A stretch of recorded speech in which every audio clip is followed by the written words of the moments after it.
مملكة البحرين تنتهج سياسة خارجية متوازنة تقوم على الانفتاح وتعزيز الشراكات الدولية وترسيخ قيم الحوار والسلام والتعايش بين الشعوب والمجتمعات. نهج دبلوماسي راق جدا جعل من البحرين شريكا فاعلا في دعم الأمن والاستقرار وبناء العلاقات الدولية التي تقوم على الاحترام المتبادل والمصالح المشتركة. وفي هذا السياق تبرز العلاقات البحرينية البريطانية كأحد العلاقات التاريخية المتينة التي تطورت عبر عقود من الزمن بالتعاون السياسي والاقتصادي والتعليمي والثقافي. ويسعدنا اليوم أن نستضيف معنا سعادة السفير أليستر لونغ سفير المملكة المتحدة لدى مملكة البحرين للحديث عن آفاق هذا التعاون ومسارات التعاون المشترك لمستقبل أفضل للبلدين الصديقين. أهلا بك سعادة السفير. أهلا.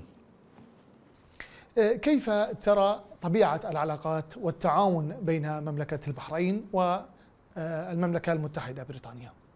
Hello, and thank you so much for this interview and chance to talk about the bilateral relationship between the United Kingdom and the Kingdom of Bahrain.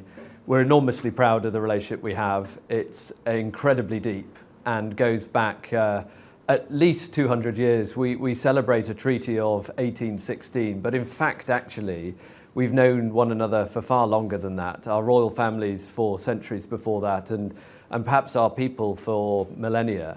And so, as you had referred to, there's great history in this relationship, but I'm keen also to emphasize that it is a modern relationship, a relationship of real friends today, from our royal families, our majesties downwards, through all our societies, but also a modern relationship full of many, many different areas of cooperation and partnership.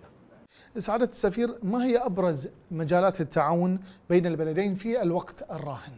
So the relationship is what I call full suite. That means that we do everything together, literally from cultural pursuits through education partnerships, through supporting one another's healthcare systems, right through to trade and investment, trying to support each other's economic evolution, and defence and security, and wanting particularly to be partners for peace in the world. And I'm absolutely delighted that Bahrain will soon be joining the UN Security Council. There we shall find a friend and partner for advocating peace in the world.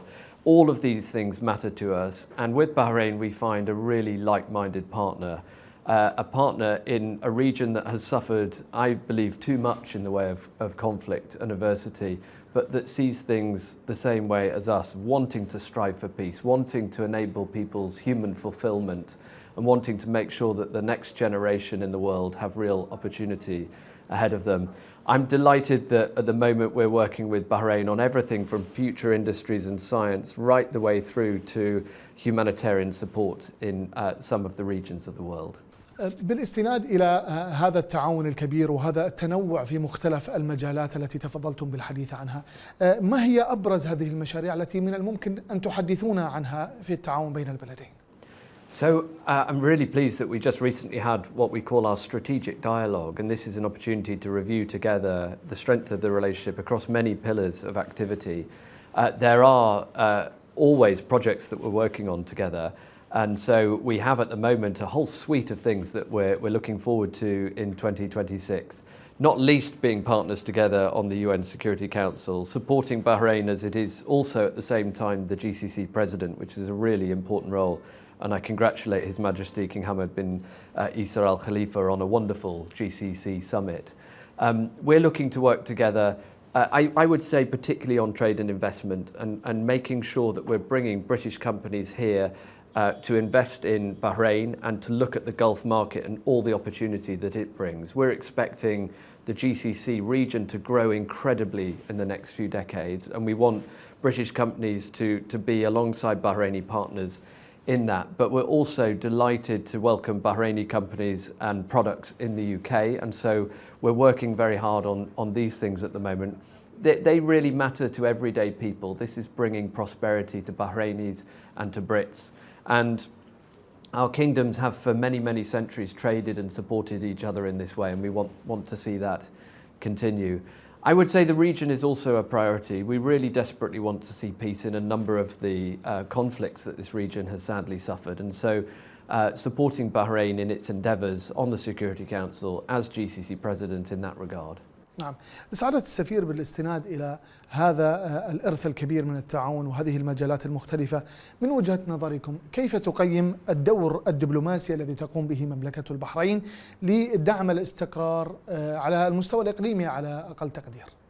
I think the Kingdom of Bahrain is a very special place. People feel this the moment they come here. They recognise the warm welcome of Bahrainis, but also how incredibly worldly Bahrainis are. They really do understand different cultures, different people, and I think that that is a key quality for being able to engage on matters like supporting peace, because you're able to talk to the sides and with real empathy understand what their perspectives are and how they might be bridged. This is a key quality in the Security Council, where we always strive for consensus. The UK, for example, people might not know this, has not used its veto in the Security Council for 36 years. That's because what we seek to do is build consensus for peace. Bahrain will be a great partner for us in that. And I think Bahrain is one of those very few countries in the world that almost everyone regards as a firm friend. And that's a great position from which to try and support people coming together and making the future together. بطبيعة الحال سعادة السفير، يعني كيف تنظر إلى تجربة مملكة البحرين في مجال التعايش والتسامح بين مختلف الأديان والثقافات؟ Well, I think this is such an interesting question because for me, and I have this unusual position as chair of the Christian cemeteries in Bahrain, so I touch this world perhaps a bit more than some might. What I have discovered through that is that Bahrain has not only been a real model of peaceful coexistence under the guidance of His Majesty King Hamad bin Isa Al Khalifa, who feels keenly about this, and his welcome to other faiths and to other religions to practice freely in Bahrain is most welcome. But you see that there's also been a deep history for this nation on this. For many centuries you have hosted people of different faiths, and they have called Bahrain their home both in their lifetime and, as I say, in my capacity as cemeteries, they have then been buried here. They are now in eternal rest in Bahrain. And I think that is just the most incredible legacy. It is quite unusual. You don't find this in many countries of the world. And so it's something special that I do hope the Bahraini people cherish. من الجميل سعادة السفير أن يكون لديكم هذا الانطباع عن مملكة البحرين، ولكن يعني من واقع عملكم كسفير لبريطانيا في مملكة البحرين، ما الذي يميز البحرين عن غيرها من الدول في المنطقة؟ Well, you know, I've spent some time thinking about this because when one discovers something quite special, a sort of elixir, you want to sort of understand how has this come about.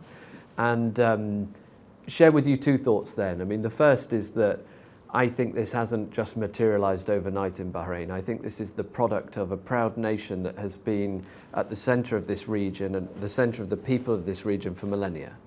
And I feel a certain commonality with the UK on this, that Bahraini people have been worldly and engaging in the world for so long that they are imbued by that multicultural aspect and that dealing with others. The second thing I think is that the welcome that Bahrain affords to people coming here is not a transactional one. It's not an ephemeral one. It's not one of doing what you have to do. It's actually a very deep and sincere one. And so I think people, when they come here, genuinely feel the warmth of that welcome and know that the Bahrainis are absolutely wanting them to be here, to see their proud nation and to feel that it's their second home. And so people take away that conviction. And that's why I've yet to meet anybody who doesn't want to stay in Bahrain longer than they planned. في ختام هذا الحوار سعادة السفير، ما هي كلمتكم إلى المقام السامي لجلالة الملك المعظم بمناسبة الأعياد الوطنية وإلى شعب مملكة البحرين في هذه المناسبات؟ Well, first of all, on the occasion of Bahrain's National Day, I would like to extend my congratulations to His Majesty, His Royal Highness, and to all the people of Bahrain. I can't help but recall last year when our Duke of Edinburgh came to Bahrain to celebrate with His Majesty his Silver Jubilee, which is a really significant moment, 25 years of affection and guidance for his people. This year, the 26th year, Bahrain goes from strength to strength. You know, this nation is now moving on to the Security Council, is the GCC president, is enjoying really significant economic progress. And I think there's something very important about this. And that is that it is as well to celebrate being a nation as to celebrate the quality of your nation. And Bahrain is a really special place. And the Bahraini people, I think, just should be so very proud of this country. And so I think it's a jolly good idea to have a day when you can come together and really share in that spirit of pride. سعادة السفير، شكرا جزيلا على وقتك، وشكرا على إتاحة هذه الفرصة لنا في استضافتنا في بيتك، وعلى كل ما تقدمت به من معلومات وآراء عن مملكة البحرين. شكرا جزيلا. والشكر موصول لكم أيضا مشاهدينا الكرام على طيب المتابعة، وإلى اللقاء.